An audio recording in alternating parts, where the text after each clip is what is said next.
and to Samson's stake. Auditor-General commits high crime. The Auditor-General commits high crime. And I'll explain to you shortly why I say so. In 2017, June, Occupy Ghana went to the Supreme Court asking the court to compel the Auditor-General of the Republic of Ghana, the Audit Service by extension,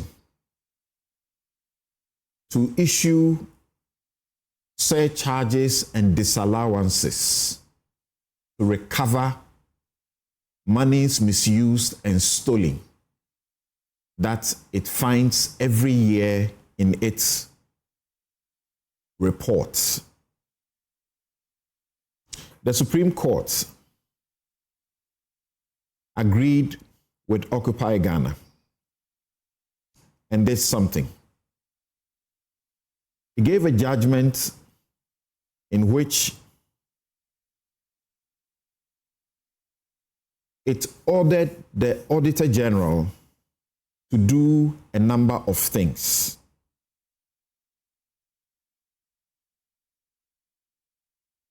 It asked the Auditor-General to ensure, and these are what are known as the consequential orders of the court, after the court saying that the Auditor-General, the Occupy Ghana was right in insisting that the Auditor-General must be issuing disallowances and surcharges to recover funds that have been misused and stolen by public officials, even also by private individuals who do business with the state. The Supreme Court held that as a sequel to our judgment just delivered, we further direct that henceforth, the Auditor-General shall take steps to recover the amount unlawfully expended from the person or persons who incurred and or authorized the disallowed expenditure. Secondly, the Auditor-General shall also take steps to recover the amount from the person or persons by whom the amount ought to have been brought into accounts. Thirdly, the Auditor-General shall also take steps to recover the value of the loss or deficiency from the person or persons by whose negligence or misconduct the losses or deficiencies were incurred. And the Supreme Court was careful in saying whether or not the person is a public servant. And finally, the Auditor-General is hereby ordered to take all necessary steps to enforce the decisions or steps taken by the Auditor-General that they have noted already to ensure compliance, including, in some cases, criminal prosecution. Then they made this comment: we have had to issue out the above consequential orders, even though we are happily aware that the current Auditor-General, Mr. Daniel Yao Domelevo, has taken steps to train his staff to prepare them to adequately for the hearings in respect of surcharge and disallowance appeals anticipated under Article 187, Clause 7 of the 1992 Constitution. So why am I saying the Auditor-General has committed high crime? And what is it? And what are the potential, as it were, punishments that it must suffer? And yet we have not put the Auditor-General through that. When we were signing up for the $3 billion from the IMF, Occupy Ghana examined 5 years Auditor-General reports. It took the reports prior to when we went to the IMF, and 5 of them, it found almost 3 times the amount we sought to save the economy, that's a 3 billion, had been misused or stolen. And all we needed was to recover those funds. We went to the IMF for 3 billion US dollars. Occupy Ghana took the Auditor-General's report for 5 years, the last 5 years, previous, and found that monies misused and stolen, as found by the Auditor-General, was almost 3 times what we were going to the IMF for. So all we needed was to recover those monies, chase those thieves.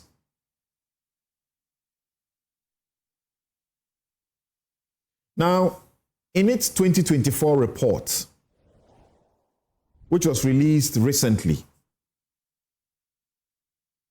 18.41 billion Ghana cedis has been misused or stolen. We need to be paying attention. 18.41 billion, not million, Ghana cedis has been misused or stolen. That is the grand corruption. We have lost almost 80 billion cedis in the last 5 years to misuse and theft. I'm talking about grand corruption.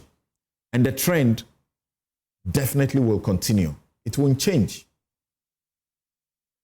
2019 Afrobarometer found that we have normalized corruption, and this is where we are. So issuing surcharges and disallowances are important to recover the monies. Why is the Auditor-General not doing it? And if you don't do it, what is the consequence? I state that and conclude my take. For the Auditor-General's refusal to issue surcharges and disallowances, what are the consequences? Article 2 of the 1992 Constitution says that any person or group of persons to whom an order or direction is addressed under Clause 2 of this article by the Supreme Court, and these were the orders that were done, they were consequential orders, shall duly obey and carry out the terms of the order or direction. In clause 4, it says failure to obey or carry out the terms. Failure to obey or carry out the terms of an order or direction made or given under Clause 2 of this article constitute a high crime under this Constitution, and shall, in the case of the President or the Vice President, constitute a ground for removal from office under this Constitution.